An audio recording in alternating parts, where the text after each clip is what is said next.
on days when there's a golf out. Let's say no.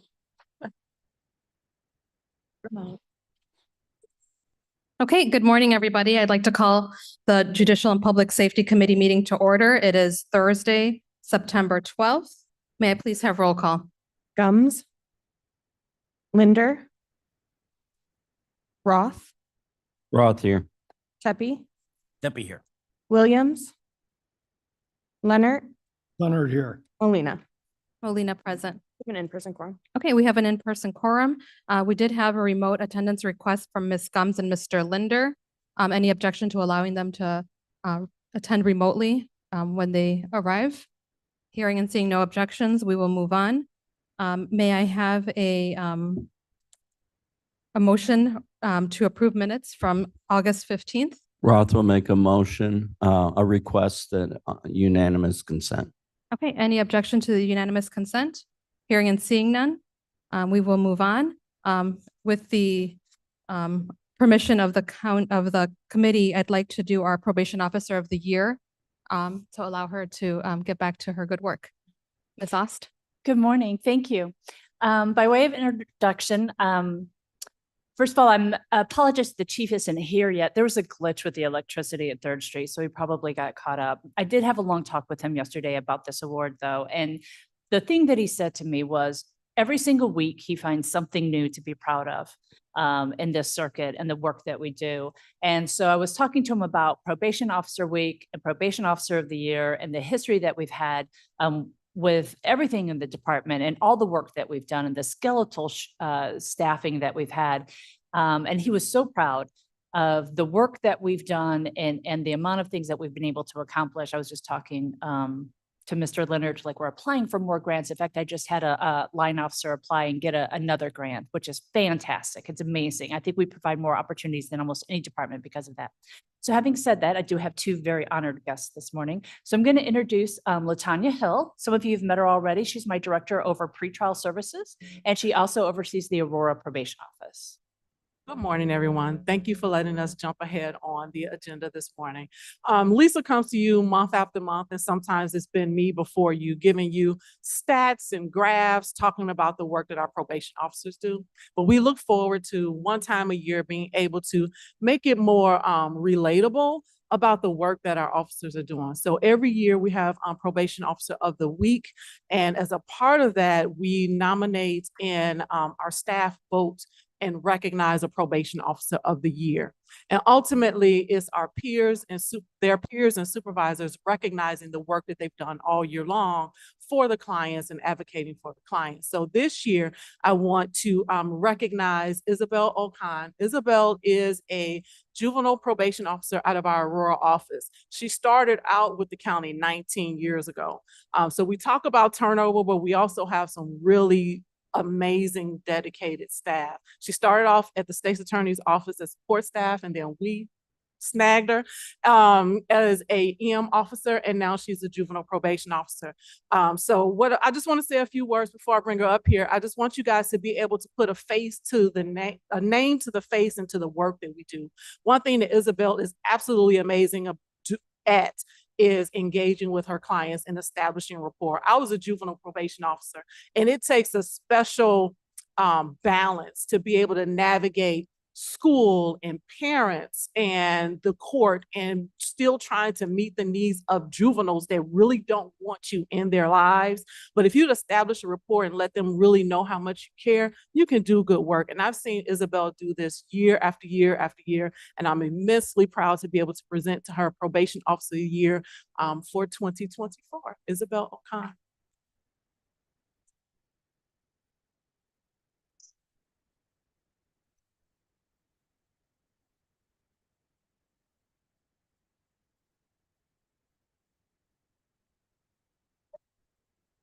I just want to say thank you for the committee to take the time to recognize me today. I know that you guys are really busy.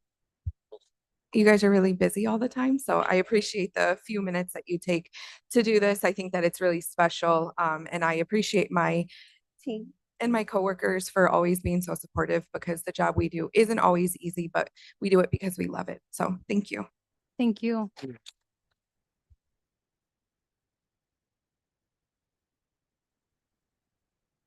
Okay, our monthly financial reports are on file.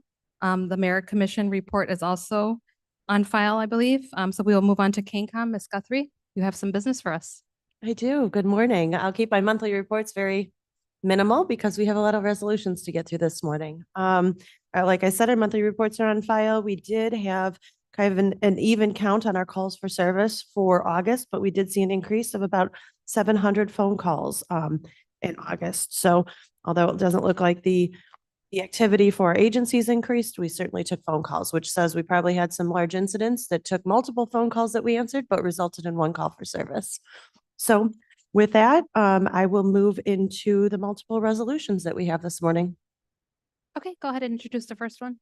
So the first one is authorizing a radio tower agreement with the Village of Maple Park.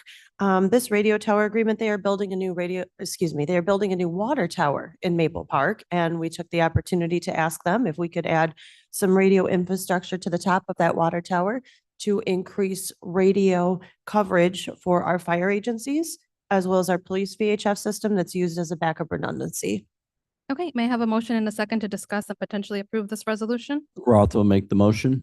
Leonard will second. Okay, motion made by Mr. Roth, second by Mr. Leonard. Any questions or comments? Okay, may I please have roll call?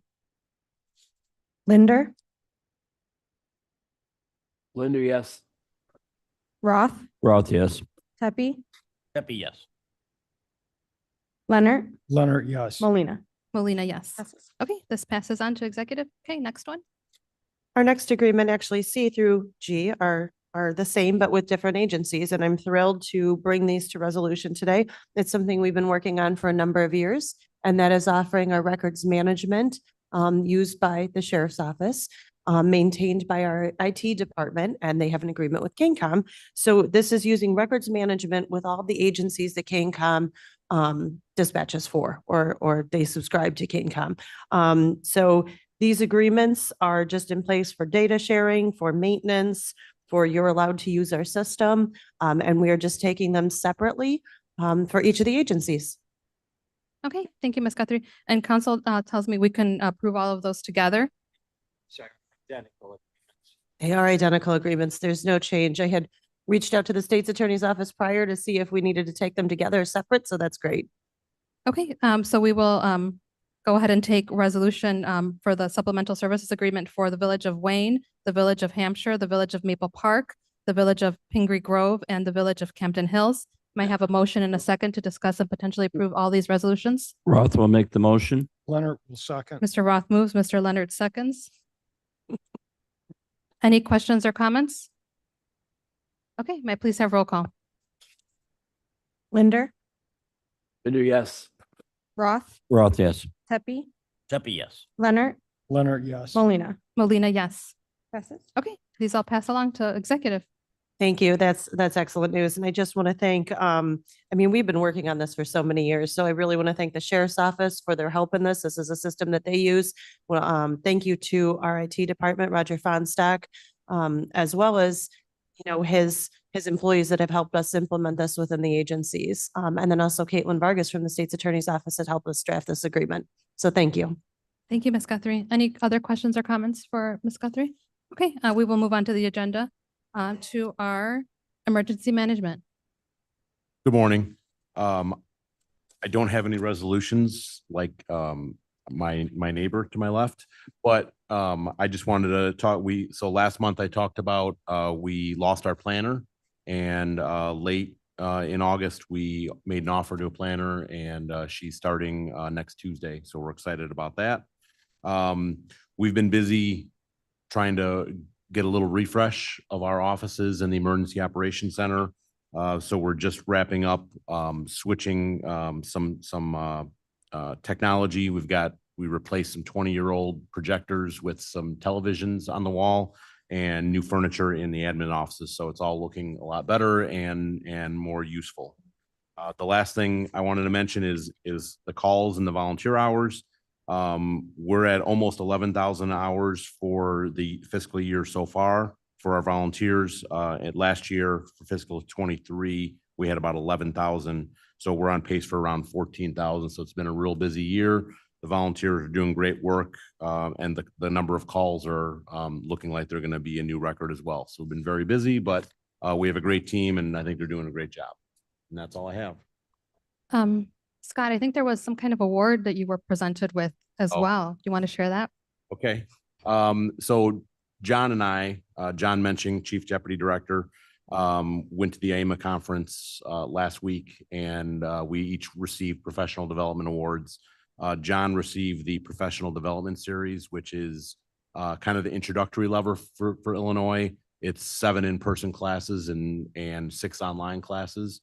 I received the Illinois Professional Emergency Manager certification, and that's a bunch of training and professional contributions and exercise involvement and a bunch of other things. But it took a little while, but we're excited to have those. So yeah, thank you. Thank you. Great job. Okay, any questions or comments for our director? Okay, so we will move on to Sheriff.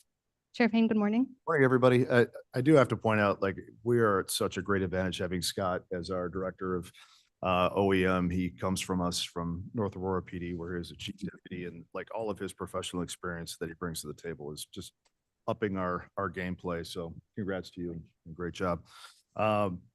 So all of our reports are on file. Financially, I have to point out that we are trending over budget towards the end of the year.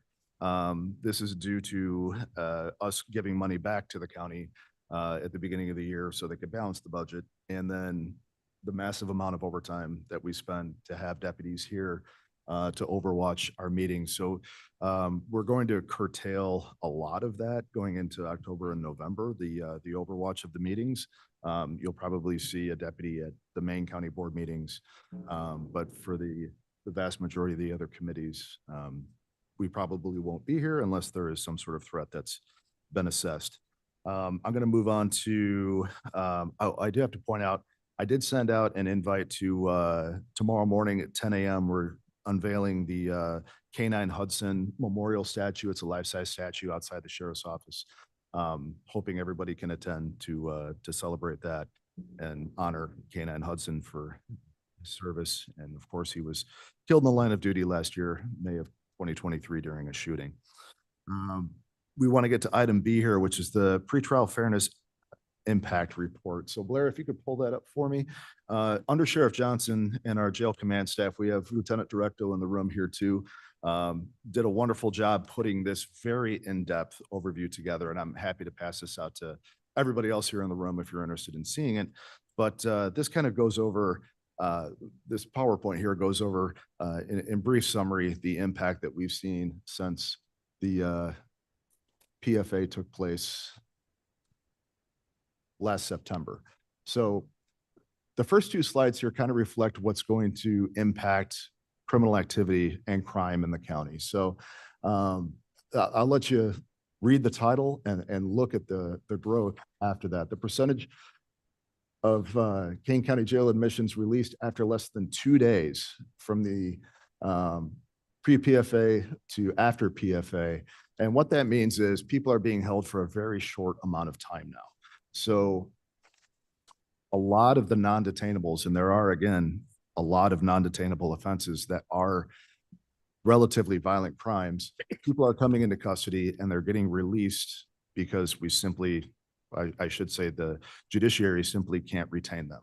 I think this graph is incredibly telling on how we were acting towards criminal activity over the last few years, and then all of a sudden, boom, what happened under the PFA. The next one shows a little bit more in depth. So this is 7 days after the detention period. Fell from 45% pre-PFA to less than 30% after the PFA. So again, a lot of people rotating back out into the community. And the question is, what are their services? What are they getting? This is a huge weight on the judiciary. This is big weight on court services. It's a lot to track and a lot to stay on top of when we talk about these individuals that are justice involved. This one is the most important to me. So as we predicted, and we talked about this a lot going into the PFA, is that, you know, everybody would come to the sheriff's office and say, well, Sheriff, what do you think is going to happen? as far as the jail doors swinging open and as far as electronic monitoring. And I thought, the jail doors are not going to swing open. We think that a lot of people are going to, like the last two slides showed, pass through quickly and not be detained under a bail system. But over time, we think that the jail population is actually going to grow. And the reason for that is people simply, and you'll see in my next slide here, people simply, and my deputies will tell you, feel like they don't have to go to court anymore. So they're getting cite and release for various crimes, even felony crimes on the street, and they just shrug their shoulders and walk away. So our number of FTA, failure to appear warrants, have skyrocketed. The number of people coming into custody because of failing to appear have skyrocketed. So that's what you're seeing right here. The number of people that are coming back simply because they were given a citation on the street, which is the whole goal of the Safety Act, is to limit the impact on the justice involved. But a couple months down the road, they're coming right back into custody. And so what does that mean financially for us?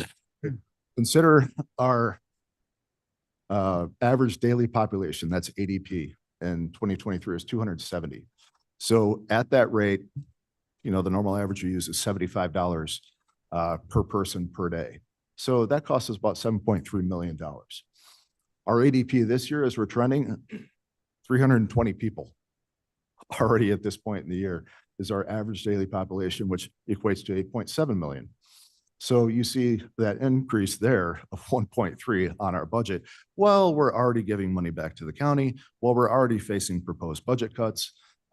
It's a wonderful state of affairs with a very, very poorly thought out law that's in effect. So we're hoping that something changes at the end of the day.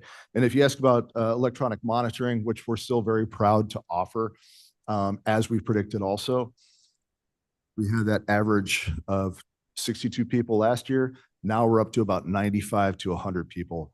And about 5% of fees were waived last year by the judiciary. Now we're up to about 10% of those fees waived for people. So understand that impacts our revenue when it comes to running the EHM program. So of course, we are still trending up in total revenue when it comes to our operating costs, but it nowhere near offsets what we're facing with that additional jail population. So that is our total PFA impact. And take a look at that report if you'd like to take a deeper dive, and I'm open to any questions if you have them. Thank you, Sheriff Payne. Any questions for our sheriff? No, thank you so much for the details. Thank you. And it is surprising. I think it's opposite of what a lot of people thought was going to happen. So. And it kind of shows, I do have to point out, and we're very proud of what we've done with our correctional center over the last 6 years in offering the diversion programming, the reentry programming that's really cut down on recidivism from 49% now down to 18% from where we started. And this law just kind of came in and made a sweeping, broad, and unnecessary change, where if they had actually engaged us in how to do corrections the right way, as an example, as a model, I think we all could have gotten it right and cut down on crime, cut down on expense. So it's just unfortunate. Mr. Leonard? Thank you, Madam Chair. Sheriff, I was wondering on the Pretrial Fairness Act, with these people that are being released, even people with felonies, after 2 days on the average, over 70% of them, is there recidivism on those people? Yes, and really that comes down to what I mentioned before about the failure to appear warrants, is that they are getting processed. They're coming in, they're getting processed through our system, and then they're just not coming back to court. So unfortunately, that's going to really impact our recidivism rates, because it's just simply process in, process out data. So it's going to look a whole lot different when we calculate that next year. And Ms. Lewis, I see your hand up. Go ahead. Yeah, good morning. Morning. I have a quick question. So if people are getting brought back in for failure to appear, and I know this is kind of silly, but do we have some kind of plan of how we're going to like remind them, or because we do send out texts and things saying, hey, you got a court date, right? Yes, thanks to Miss Ost. I think she designed that Yeah. system, right? The That's the what I failure to thought. appear reminders or your Right. court date reminders. Right. So the circuit clerk's office has a way on their website, a portal where people can sign up to get their court reminders, and court services also sends out text reminders. I believe that, you know, one of the issues that we're facing here is that once they're in the system, we can send them reminders, or once they're made aware of the clerk's system, they can sign up to get the reminders. The issue is publicizing to make sure they know that that's an option for them and for them to go ahead and get signed up for that. Yeah, Okay. this is Judge Villa, whoever's listening online there, if you can tell. My assessment of those additional numbers on failure to appears is they do not relate to individuals primarily who have appeared before a judge at bond call, who've seen Judge LaPiccolo at 005, or who have come in on a weekend to see whoever serves that weekend. Primarily, it's because law enforcement is not trained in doing what we're doing, and they are not, quite frankly, putting in the effort that the probation department, adult court services, and the judiciary does, and the sheriff's department, when they bring people before us in bond call, do, to give the information to these individuals so that when they leave, they know when they have to come back, that it's serious, and the time and date and phone number to call if they need additional reminders. What happens when you get catch and release, so to speak, or in and out at a local law enforcement, is that you just are given a date. And I sat in a branch court on traffic tickets, and I can tell you a third of the court call on traffic tickets for people who failed to appear. So it's not really like the mindset has been changed to them. But I know Ms. Ost has a percentage number. We have an extremely low failure to appear warrants for people who've gone through and are processed through the system, and an even more impressively low, I think, recidivism rate for people who are actually brought before a judge. So it is really that gap that is causing this unnecessary costing. Okay. To me, that thing, I think that needs assessment to make sure that that's the right area, and then education that only we can provide as people who are custodial and those who see judges and those who are in adult court services to the rest of law enforcement, so that, you know, we can close that gap. That's my assessment. And also, Judge, I think, you know, seeing these people on an individual basis in our booking division, FTA equals FTL to me, which is Yeah. failure to launch. You know, they just simply don't want to come back to court, or they simply don't have any credit of the system anymore. Okay. Mr. Leonard, I'm going to let Mr. Leonard ask a question, and then go ahead. Go ahead, Ms. Ferraro. I was just going to add that to Ms. Ost and the chief judge here, that we also send out mailings to these individuals, but many times their address isn't really where they're at. It's the address that they provide or is on their identification, but it's not really where they're at, which then hence the issue that they don't get the mail. And then the other thing is the texting, you have to opt in. You can't just, we just can't send it to them. They have to actually agree to us sending it to them. And part of that is because some individuals still pay for all their texting. So it's a conundrum that we're all dealing with. And I also believe that, and I'm probably going to be hated by a lot of people, but Zoom court has totally changed the mindset of individuals coming to court. Many individuals, I shouldn't just put everybody in one basket, but many individuals do not feel or respect the judicial system to come to court and pay their fines and fees or respect the judicial system. And I think a lot of that has started since COVID and since we've had to implement Zoom, which makes it more accessible for people if they have to work or what have you. But I've seen so many Zoom sessions where the person is, you know, shirtless or laying on the couch. There's no respect there. So I think they've lost, you know, it's sad to provide something to help individuals, and it turns out to be our bane of existence. On that point, that is a statewide concern at the Conference of Chief Judges. It is brought up either formally or informally at every one of our statewide monthly meetings that we have. We have a Chief Justice, Justice Tice, and Rule 45, which is supported by the Supreme Court, which needed, I think, a little bit of people on the ground level viewpoint of the matter of access to justice and how important that is for people who don't have daycare, who don't have access, who don't have money, quite frankly, and we don't need to have our boot on their neck because they have to take a bus and take an hour and a half to come for a traffic ticket, is not the same thing as individuals who could be there and have now just taken a sort of lazy, recalcitrant approach to the rule of law, which includes lawyers, by the way. Yes. So this is going to be an ever-developing topic that we certainly in the 16th are aware of and are going to try to make some amendments to. Thank you, Well, Chief Judge. yeah, Mr. Leonard? Oh, can I just Mr. finish? Leonard? something? I'm sorry, Ms. Lewis, you had a No, it's follow-up? okay. Yeah, I just wanted to say thank you for the information. It's a kind of a new topic and really interesting discussion, and I thank all of you for your insight on it. That's all. Thank you, Ms. Lewis. And then Mr. Leonard? Thank you, Madam Chair.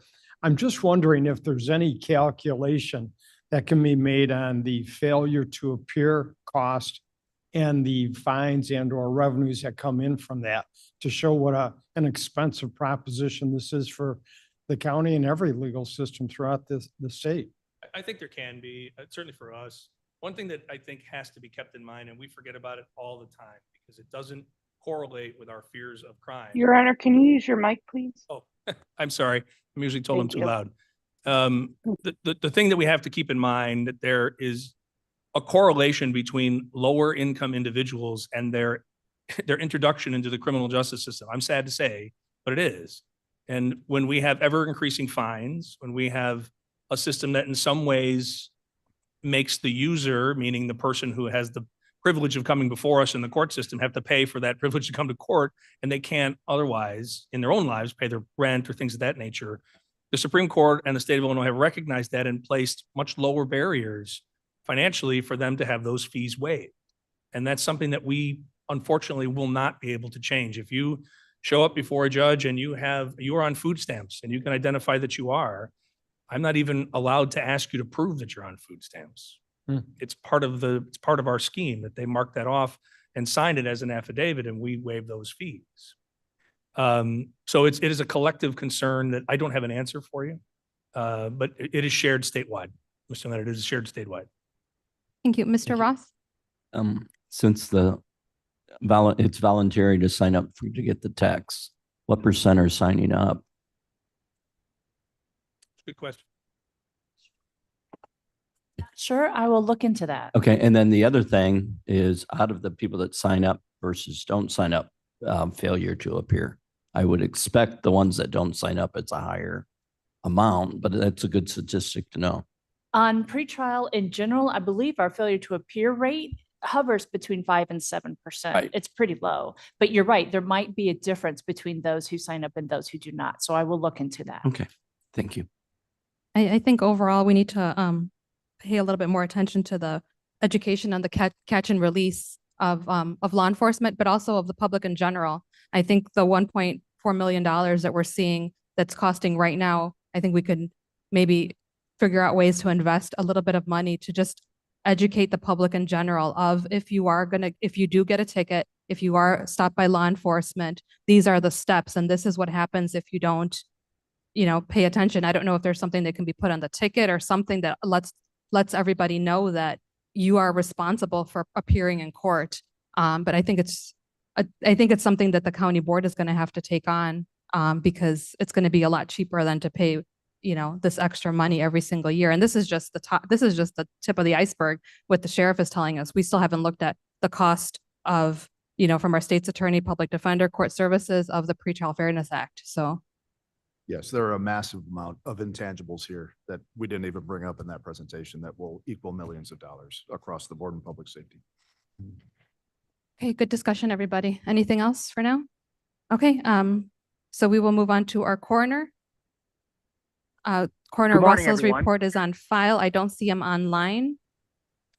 Oh, he I is? am. Okay.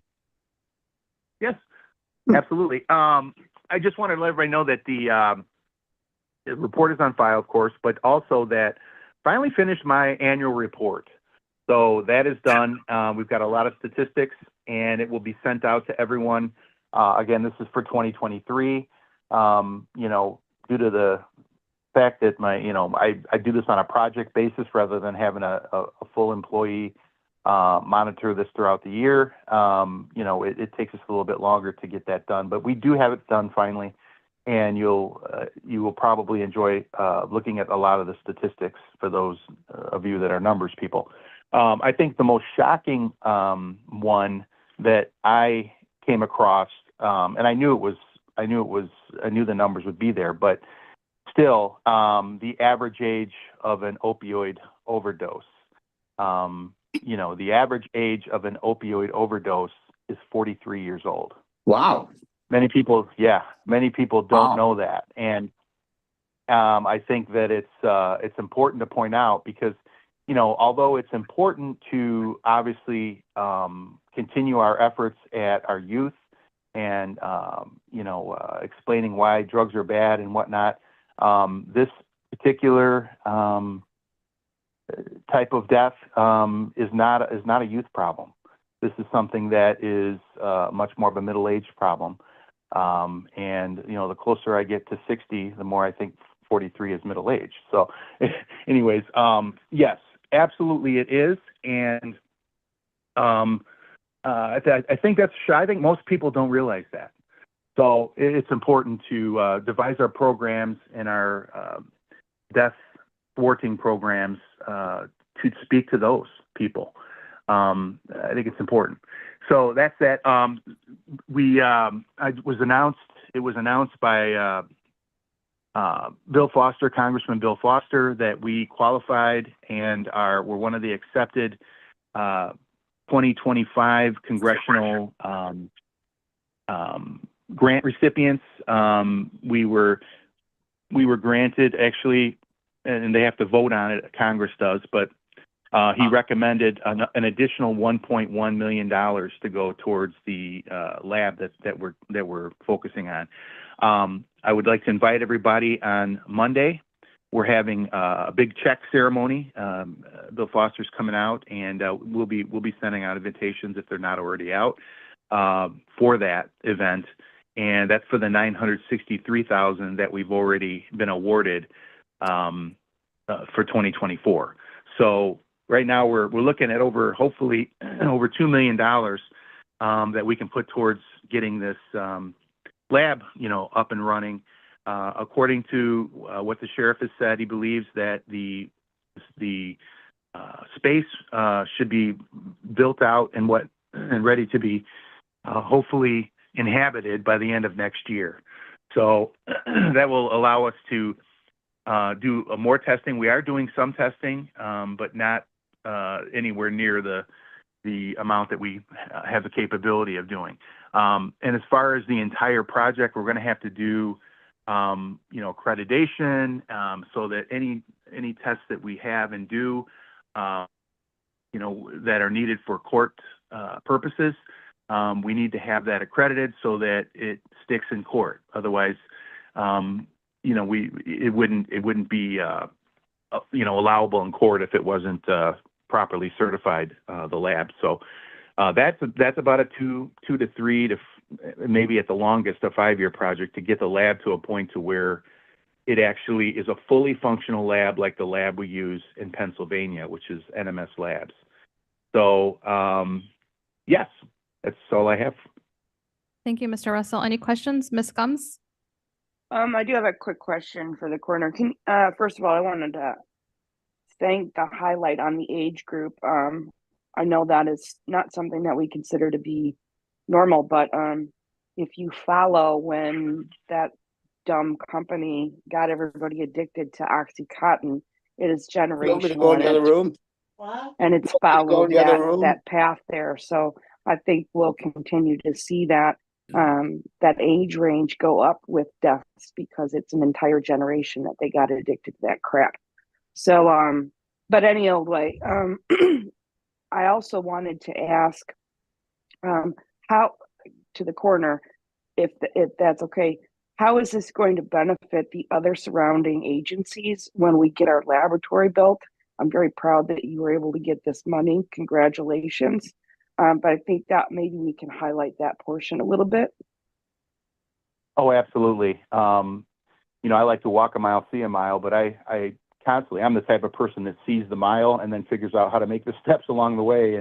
But yeah, I've seen that from the beginning. My vision has been to be a fully serviced lab that can not only service us and our agencies, within Kane County, but this has the very likely potential to be a regional lab, which means that there's a little county just to the east of us, DuPage and Cook, that use the same lab that we use in Pennsylvania. Now, it stands to reason that if they have cases, they're probably going to be using ours. And that's a lot of revenue that can come into the county. But it won't just be those, it would be the entire northern Illinois. It could be southern Wisconsin. It could be, northeast Indiana, downstate. Again, that's a process, for us to get to that point, because we're going to have to hire people and, there's going to have to be a business aspect to that, to where, we can't overhire people and then there's not the business right away to sustain it. So that sustainability is going to have to happen over time, but it definitely is very, very likely that will happen. So. Thank you. Thank you for the question, Ms. Gums. Any other questions, Mr. Leonard? If in fact, you've had any luck or progress in hiring a medical examiner? Unfortunately, no. I've had it out there in the National Association of Medical Examiners on their website.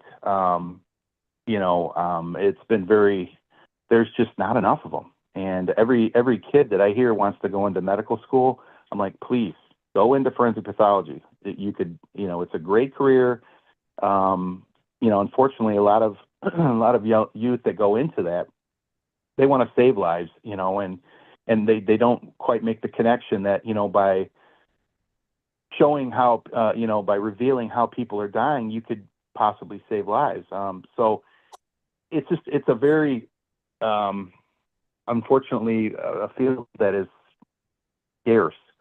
And, but no, I have not gotten any more ground on that.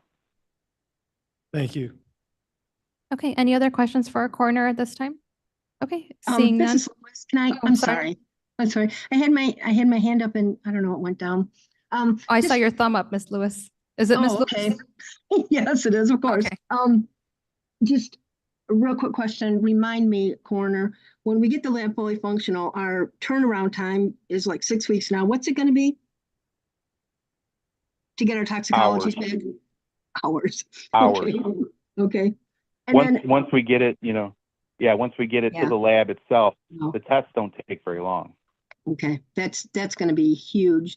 And then I don't know if Sheriff Hain is still on, but when we were talking, when Ms. Gomes asked about, this being a revenue generator, I know you guys have some, not hold you to it number, but I know you guys have some kind of idea of what you think we might be generating in revenue after this gets fully built out.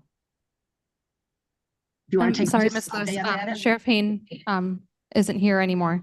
Oh, okay. In the building with us, but I think that's a great question for the opioid committee meeting. Yeah. Okay. Because I know I've kind of heard rough numbers that we're not going to hold anybody to in the beginning, but we're always looking for our revenue streams. So, and what time did you say the service was Monday, or the ribbon cutting? Yeah, that would be at I believe it's 10:30. Okay. But we'll be sending out, if we haven't already, I thought maybe they already sent it out, but if they haven't, then, it'll be coming out either today or tomorrow. Okay. Thank you. Thank you, Ms. Molina. Thank you, Ms. Lewis. Okay. Any other questions or comments? Okay. We will move on to our judiciary and courts. Chief Judge Villa. Good morning. I don't have much, just some broad strokes for you. Learning as I am over the last few months, the swiftness of construction and government projects is not what I had anticipated. We are finally moving along with the improvements of the millions of dollars of equipment that was procured last year, which is going to be installed over the next few weeks, I believe, in the Judicial Center, making electronic recording available for everyone. That's going to improve services for the public that attends. You may not think of it in the family court as something that's needed, but we have an awful lot of pro se litigants who end up in there for child custody issues, divorces, and other things like that, that'll provide an opportunity for proper records when necessary. These were monies obtained by the state, by prior Chief Judge Hall and our trial court administrators, which was great, and finally will be utilized in our full judicial center, all the courtrooms within the next few weeks. Following that, electronic recording and a few other items at the 3rd Street Courthouse. We will be talking to you more on probably the end of October about where those improvements have landed. All of these are designed to improve the public experience when they come back to the courthouse and keep its viability. One of the things we've done with monies that have been allocated before from AOIC and others is improve the jury experience at the courthouse. If you haven't been over to or seen the Judicial Center in a long time, it's all new furniture, all new televisions, all new sort of an experience for people who come in and serve as jurors to come into the courthouse. It feels like a much more professional space for them to come. That'll change over at 3rd Street when we take them out of the basement and move them over to the 1st floor, which happens over the next couple months. We are going to be utilizing that space because we have such a wonderful space now. As Ms. Oster will probably tell you in more detail, we have been selected to host a program titled Youth Are Worth It, a learning event for Illinois juvenile detention centers here on October 9th. Yes. On October 9th. To the extent I can give you a broad brushstroke on that, Supreme Court justices were invited, Chief Justice Tice, Justice Rochford, and I think 2 others will be in attendance. So it's a really good opportunity for us to show the rest of the state how well things are done here in the juvenile detention and other related services here in Kane County. That's why we were selected. So that's going to be another positive opportunity for us to use that space for other options. Other than that, I think I'll pass and see if trial court administrators have anything else they'd like to add, Andrea or Jason. No, nothing at this time. We hope in October that we can give you maybe some pictures and a further update of our spaces that we're adapting at 3rd Street and the equipment at the Judicial Center. Just want to make Mr. Ross day and let him know the tech project with the JC should be completed by the end of October. I'll have plenty of pics for you. And to Ms. Barrera's point, we'll now be able to see our occasional shirtless Zoom individual in high definition. So Great. this will be fantastic. There's one fun announcement I should tell you. At the beginning of the year, January, maybe February, I wandered into the Geneva Historical Museum right across the street from the courthouse and asked if they had any fun older pictures of the courthouse, because as we've heard maybe a couple of times from us, it's my goal before my time as chief judge expires to really revitalize that courthouse and maybe make some additional improvements. It was quiet for a while. I didn't hear anything for months because they were busy on other projects. And Terry Emma from the museum contacted us a couple months ago, reached out to Jason, who's over at 3rd Street. And as a result of those conversations, not only has she provided us a few opportunities for possible grants that she dug up on her own, some pretty cool photographs, but 60 people are coming to the courthouse today at 3:30 today and 4 o'clock to do a tour of that courthouse for the Geneva Historical Society. They're going to fundraise at their facility after they come and look around the courthouse. So it's one of those early steps in getting the public to recognize what we intend to do with that building, why it's so important to Geneva and for Kane County in particular. So hopefully there's more to come from that. That's wonderful. Any other questions or comments? Okay, thank you. We will move on to our state's attorney, Ms. Mosser. I see you online.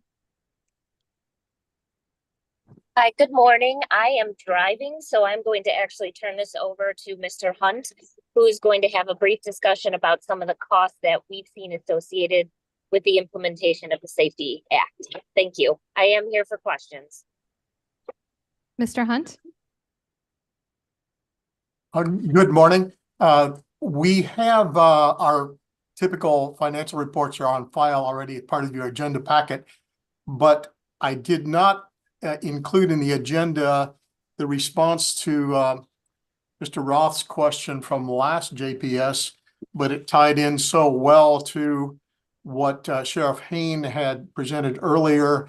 I asked Blair to see if he could make that available on display. So Blair, if you can pull that up, please do.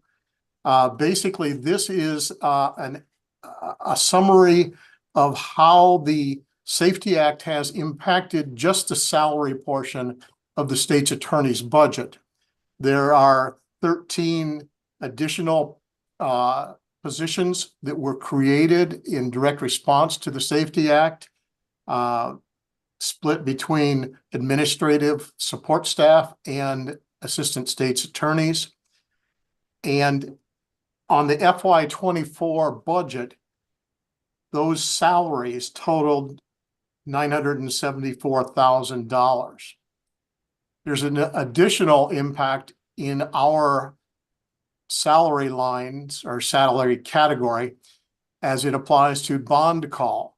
And there's kind of a little middle summary there, shows what we had to staff for bond call before the PFA and Safety Act became in effect, which is about $40,000 a year. And now we are looking at $183,000 a year, which is obviously an increase of $144,000. So collectively on the FY 24 budget, the Safety Act impacted the state's attorney's payroll category by a little over $1.1 million. And that's staggering in itself. But there are other costs that are somewhat hidden in that, because the way that the budget is developed for the general fund, we don't show within the state's attorney's budget the fringe benefit cost, which obviously are a real cost to the county. And for FY 24, the closest estimate that I could come up with based on the budgeted rates for the various fringe costs and the actual cost of the health and dental costs were a little over $440,000. So collectively, the salary impact on the county through the additional personnel that were required for the state's attorney's office was about $1.5 million. Thank you, Mr. Hunt. Mr. Leonard? Yes, Mr. Hunt, I'm wondering on that 1.5 million, does that include FICA, IMRF, liability insurance and work comp and unemployment claims? Yes, sir, it does. That's the 446,000. It's way at the bottom in the memo portion, because I isolated that because the health and dental benefits and the fringe costs that you mentioned are all contained in the countywide budget. They're not in the state's attorney's budget. Mr. Roth? I want to thank Jamie and Terry for doing this, because it's where we need to work together as a county and with Judicial to go back to the state and say, you know, stop these unfunded mandates and try to get some help and work with the state reps that are willing to work with us. And so we got to continue to identify the other departments too, because if we don't work together, nothing's going to happen. So thank you for starting to provide this information. Thank you, Mr. Leonard. Thank you, Madam Chair. One other point to Mr. Hunt. These additional people and the cost to install them and use them in the Safety Act bill, these are mandated. These aren't options. These are mandated requirements, correct? Yes, sir. The act, as we originally anticipated it, was developed in FY 23 when we were putting that budget together. There was actually one more position that we anticipated having, and we did not fill that one. So it's slightly less expensive in terms of the number of positions, but yes, they're all mandated positions. Thank you. Thank you, Mr. And Leonard. just to follow up to Mr. Leonard's question, what we did is we analyzed the 3 different portions of the Safety Act that became mandated, because some were just for law enforcement. A lot were obviously affecting our judicial system, including the creation of this pretrial fairness courtroom. So all of the positions that we sought out had to do with funding or had to do with implementing all portions of the Safety Act. So this isn't just the elimination of cash bail. It's the other portions of the Safety Act that have been in effect since 21. Thank you, Ms. Musser. Okay, any other questions at this time? Okay, hearing and seeing none, we will move to our public defender. Good morning. Our reports are on file. I don't have a slide, but I can give you some estimates going off what Mr. Hunt has given, as well as the sheriff. As part of our 2023 budget, we received 5 new positions without benefits. That was approximately $320,000. That was 3 attorneys and 2 support staff, and included, as the state did, an increase in bond call because we did need more people there, and they were going to be staying for longer periods of time on the weekends and the holidays. Of those 5 positions, one of the support positions we were able to fill fairly quickly. The 3 attorney positions we only filled in August of this year. And so we're very excited to have them and are doing training for them. But that money we had not used until this August, starting in August. And so we do have the final support position is still unfilled at this time. What I think just a little bit more than the money too is the time that this takes. Part of the statute is that the statute requires an attorney for everyone who comes to court. So if they do not have a private attorney, that is our office that represents them. And when the sheriff talks about failures to appear, those are people that come through the court too. So every person that he brings into the jail is being seen by a judge at the courthouse, which means that there is an attorney from our office who is stepping up with that person. We spent a lot of time prior to the act going into effect working on how courtroom 005 would work, would function. I think we did an excellent job of doing that. I think what we didn't expect is the amount of work that it would put on the individual courtrooms too. And that is because if someone is released on pretrial release and they're not following their conditions, the state can file a petition to either revoke their pretrial release or to impose sanctions. Those are hearings that take place in the courtroom. They're not hearings that generally we have a lot of notice of. Someone gets arrested, state files the petition, so we find out that day. So these are hearings that are taking place every day in the courtrooms, in addition to the regular court calls. So while money was an issue and our budgets did go up, it has also put a lot of extra time on judges, state's attorneys, and public defenders in the courtroom as well. Thank you, Ms. Conant. Okay, any other questions for our public defender? Okay, we will move on to court services. Good morning. So as part of these conversations, I went back and looked at my monthly stats. So it's going to be a little piecemeal what I'm saying here.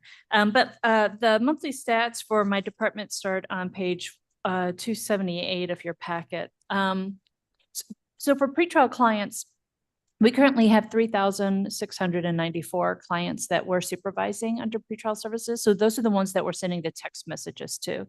In the month of July, we sent out almost 1,600 text messages. And then my staff got on the phone or texted or called 148 other people. And like I said, of those people that we're supervising, the failure to appear rate is really rather low. And then additionally, as far as the opioid conversation, one thing I wanted to point out was that overwhelmingly what I see is that these people, as the coroner said, they're older, but they're not on probation. They're not being supervised by the court. On page 283, you can see that we did about 1,200 drug tests in July in my department. Of those drug tests, only 5 tested positive for opioids. And these are tests that we're doing randomly on a lot of the people that are on probation, we are actively supervising. And one of the things that we see when you look at, criminal justice kind of statistics is that overwhelmingly it's young people who commit crime, young adults, which is why you'll hear a lot of criminal justice reform talk about emerging adults and focusing on young adults. Those are the people who are committing crimes. And then very quickly around age 35, 40, that falls off. It's a cliff. They don't commit so much crimes. We call that desistance. And so it's just a very interesting thing. I approach, the opioid commission or whatever to be able to tap into those dollars for the opioid settlement fund. And really, we're not seeing a lot of candidates on probation who would qualify for those funds, that the people using opioids are definitely in the community and they're not people that currently have contact with the criminal justice system. So it's just something to be aware of as we're thinking about strategies about how to find people and how to intervene. It's just another piece of the puzzle. Having said all that, my other reports are on file, and I would like to read in the resolution proclaiming probation and pretrial supervision week, if that's okay with you. Please go ahead. Okay. So I waited to put this on the agenda for this meeting, so that's why it's not exactly timely. I wanted to do it in conjunction with my probation officer receiving the award. And I wanted to do it originally for Tuesday's meeting with the full county board, but that was a very full agenda. So I opted to do it here. So whereas probation officers, pretrial officers, and youth counselors are an essential part of the justice system, and whereas probation officers, pretrial officers, and youth counselors serve the community by promoting positive behavioral change utilizing proven methods to increase public safety, and whereas probation officers, pretrial officers, and youth counselors are highly skilled individuals who encourage and achieve successful reentry and integration of offenders into their respective communities through the utilization of evidence-based practices. And whereas probation officers, pretrial officers, and youth counselors uphold the law with dignity while recognizing the right of the public to be safeguarded from criminal activity. And whereas probation officers, pretrial officers, and youth counselors are compassionate public servants who respect the dignity, cultural diversity, and human rights of all mankind. And whereas probation officers, pretrial officers, and youth counselors are responsible for supervising here in Kane County, these are our numbers, 7,058 adults, 463 juvenile offenders, and ensuring that these individuals are compliant with their court-ordered conditions. And whereas probation officers, pretrial officers, and youth counselors are trained professionals who are problem solvers, change agents, and concerned about ensuring the highest level of public safety to the community. And whereas probation officers, pretrial officers, and youth counselors are true force for positive change that advocate for community and restorative justice by providing services and referrals for offenders. And now, therefore, be it resolved that by the Kane County Board, that recognition and proclamation is given for, actually it was in July 21st to 27th as probation and pretrial supervision week. Okay, may I have a motion in a second? Deputy moves. Moves. Leonard moves, Mr. Tepe seconds. Okay, roll call, please. Could I ask one question, please? Oh, Madam Chair? sorry, yes, go ahead. Yes, Ms. Ost, of the 1,214 people that are supervised by your probation officers, pretrial officers, and youth counselors, how many people are supervising those 1,214 people? That is a great question. So the department is composed of 186 people altogether, and that includes administration, the diagnostic center, probation, pretrial, and juvenile detention. So roughly there are about 50 youth counselors, 50 line staff, and juvenile detention. And there are about 80 or so probation officers, about 12 diagnostic center staff. And then the rest of us are administration secretaries and our administrative staff. I call them administrative staff because it's people who supervise things like community service. So they're not working intensely one-on-one, but they're finding work sites, making sure our offenders are out there doing their public service hours. Thank you. Okay, any other questions or comments? Okay, may I please have roll call? Linder, Linder, yes. thank you. Roth, Roth, yes. I'm sorry, Ms. Gums, Gums is a yes. Tepe, Tepe, yes. Leonard, Leonard, yes. Molina. Molina, yes. Okay, this passes. Now we can clap. Thank you. Mr. Roth? I'd like to go back and question, you were mentioning the drug tests. Do you have to send those out? And then what's the turnaround time? Yes, thank you. Actually, I made a note of that as the coroner was talking. I spend roughly $80,000 a year on drug testing. So I'm really looking forward to this lab because there's been some discussion about probation being able to take advantage of it. Right. Currently, we're using a lab in California. So every single day, FedEx comes to my office, picks up bags of urine because we're literally shipping off the urine to California where it's tested. And then we get the results online, I think within 24, 48 hours. Okay. So what's the anticipated cost? Because that gives us we need to start building that, the justification of why we're doing this lab and to be able to expand it. Because Exactly. to So me, right it's a now no-brainer, but we got to have the facts.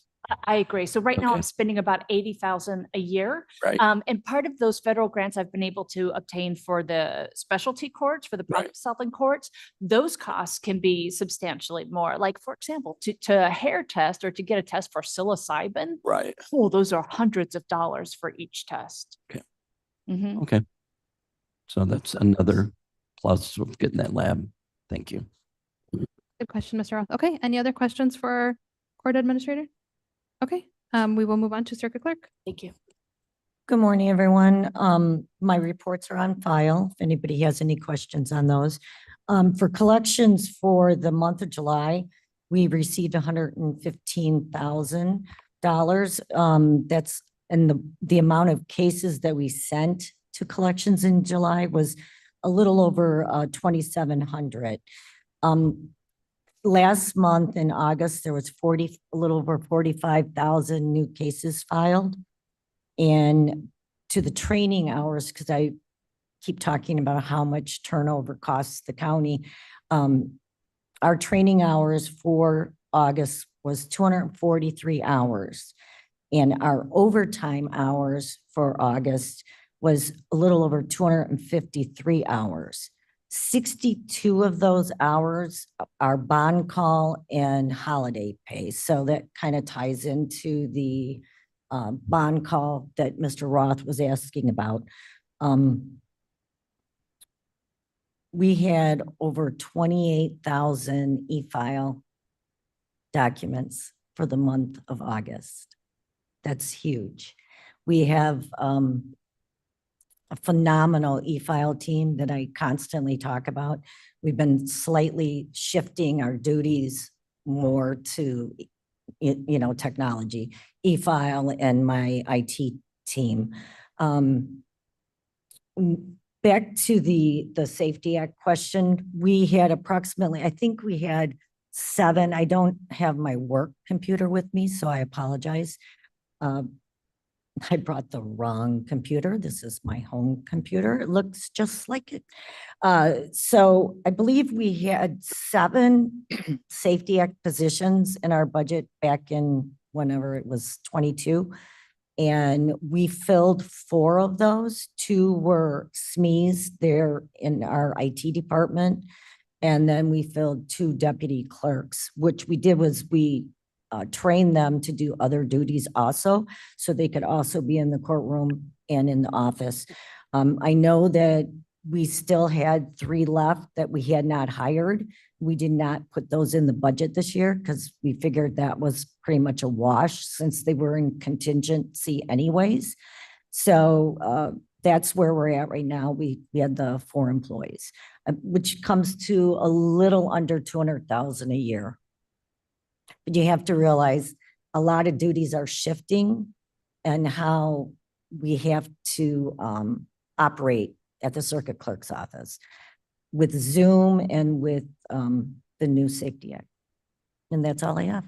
And Ms. Barrero added in that cost, the bond call, because you have to have people there, obviously, Yes. like everybody else. And that's still 62 hours that was extra for bond call. So that's not added into the 200,000. No. Okay, so there's still a couple more details to add. Yes. Okay, any other questions for our circuit clerk? Oh, okay, thank you. Okay, any old business anybody in the committee would like to discuss? Any new business? May I have consent to place reports on file? Roth would request unanimous consent for those reports. Okay, any opposition? Okay, reports are placed on file. We have no need for executive session. May I have a motion and a second to adjourn? Roth will move for adjournment. Leonard seconds. Okay, we have a motion by Mr. Roth, a second by Mr. Leonard. All those in favor? Aye. Aye.